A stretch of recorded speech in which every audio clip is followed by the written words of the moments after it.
moments, not because of me, but because of the person we're about to honor. First of all, Robert E. Petersen. It is the Robert E. Petersen Lifetime Achievement Award, and all of us really stand in the shadow of Pete.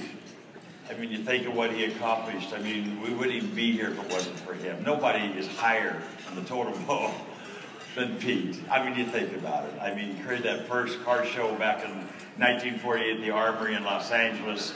Hot Rod magazine, most of us cut our teeth in the car hobby, became car guys because of Hot Rod magazine and all that he captured. And then he saw the need to have a trade show, this trade show.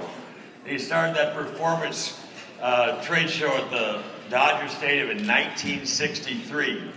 Same time Noel Carpenter was starting one down in Orange County. He was the same year in the ballroom, the small portion of the ballroom, the Disneyland Hotel. I was at that event. And he saw that there wasn't room for two trade shows, so he bought out Noel and created what is now the Stamos Show. We're here because of Pete. And of course, the Petersen Automotive Museum and this great mecca for car guys all over the world. The car hobby has happened under my watch, okay? It started at the end of World War II, and I say under my watch because I was watching. I was a kid, like a lot of you, watching our heroes. Who knew our heroes better than Pete? He captured them. He knew them. And before he passed away, he created this award, the Robert E. Petersen Lifetime Achievement Award, to honor those who created what we're all enjoying today. Is this, do you get the significance of what we're talking about here? We have just a couple of moments, but this is so important. I mean, we're talking about 70 years. On that short list, and it's been my privilege to give this award over the years to Alex Exidius and George Barris and Ed Iskandarian and Vic Edelbrock and yes, to David Cleland, our achievement winner for 2013. And Dave, wherever you are, we love the sound of your voice, but there is one sound we love anymore. We are, of course, the performance industry, so the sound of a performance engine just lights our fire, and there is one name that has been consistent with performance engines throughout the years, didn't follow anybody else. We have lots of engine builders today, but the man that stood in the gap and created what had never been created before, these wonderful engines. Back in the day, if you didn't have an Ed Pink engine, you weren't in contention. And from all forms of motorsports, from midgets where he won back-to-back championships for more than a decade, to the funny cars. I mean, you probably didn't even qualify, let alone win the championship in funny cars if you didn't have an Ed Pink engine. Top fuel dragsters from Prudhomme to Mongoose to Modality to on and on. Indy cars and the champions of town, Steve, whatever. It was often said that whether you're in the pits or in the audience, you knew the sound of an Ed Pink engine. I mean, we're going back to when Ed first lifted that first engine out of a car to work on it, using the limb from a tree in his parents' yard, okay?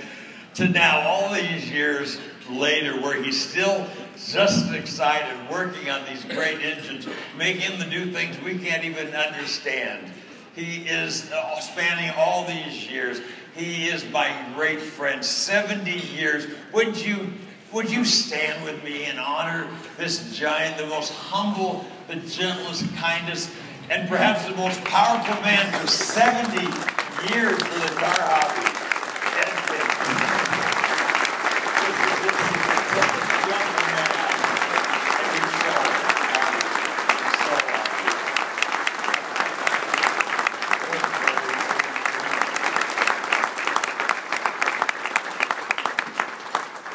Mary was talking, I was starting to look around to see what he was talking about. But you know, the Robert Petersen Award, I mean, Robert was a special person. And I happen to know him very well. I first met him in 1948 at El Mirage Dry Lake. And you know, the one thing that's always been said, an engine never wins a race, they only lose a race. Well, today, kind of changes that around. You know, I was very fortunate. I was at El Mirage Dry Lake to start with in my racing career in 1947, then went on to Bonneville, and the drag races, with the boats and the dragsters and funny cars, and then went into Indy cars, and sports cars, midgets, and sprint cars. And I've had a very, very nice career, and been a lot of fun, learned a lot, met a lot of great people, and to get this award is really, really something special. I've been fortunate enough. I've got other awards throughout my career, but this one's going to stand right up there with the best of them. He was such a special friend to you, and he's so admired you. And you know, this award, it's not, he just not getting this award is as being one in the spirit of the award. Gigi, where are you right quick? Gigi Carlton, best friends with Bob and Margie, their personal assistant, even to this day, she kept the list. And so we're doing what he asked us to do. He put Ed on the list and said, I want to honor this man. We're doing exactly. This comes not just from us, but it comes from Pete. Well, basically, I'm blown away by this. You know, when I started in this business, I didn't start in it for the awards and hoopla that you get. I mean, that just came with it. You know, this is what I do. This is what I love to do, and I'm still going strong, and I hope to go strong for a lot more years. And you're going to do it. Terry Bryan, Terry. The Executive Director of the Petersen Automotive Museum, which is closed at the moment and going to reopen in December of 2015 after a $125 million renovation. It is going to be so killer. Terry, you have the award here, and here we are, Ed. Again, Thank you, Terry. 2014 Robert E. Petersen Lifetime Achievement Award. Congratulations.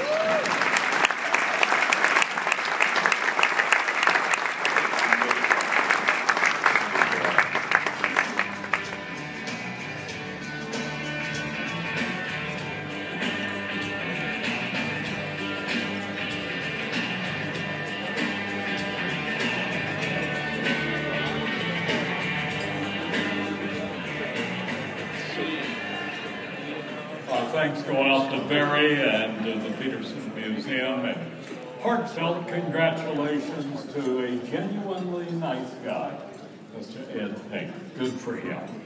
You know, we're ready to find out.